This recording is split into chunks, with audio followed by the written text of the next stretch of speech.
நாட்டிலேயே பெரிய வங்கியான state bank of India தனது டெபிட் கார்டு சேவையை நிறுத்தப் போவதாக அறிவித்துள்ளது. டிஜிட்டல் பண பரிவர்த்தனைகளை ஊக்குவிப்பதற்காக இந்த நடவடிக்கையை மேற்கொள்ளப் போவதாகவும் SBI அறிவித்துள்ளது.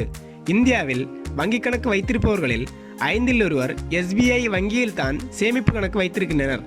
அப்படியான வங்கியை டெபிட் கார்டை நிறுத்தினால் பிற வங்கிகளும் இதே ஃபார்முலாவுக்கு தள்ளப்படும் வாய்ப்பு இருக்கிறது.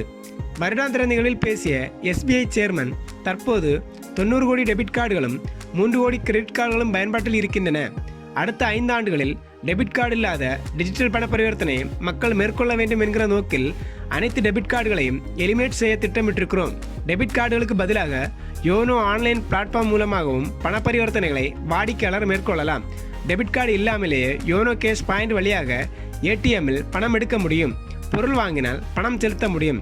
SBI சார்பில் ஏற்கனவே 68,000 யோனோ கேஷ் பாயிண்ட்களை திறந்துள்ளோம்.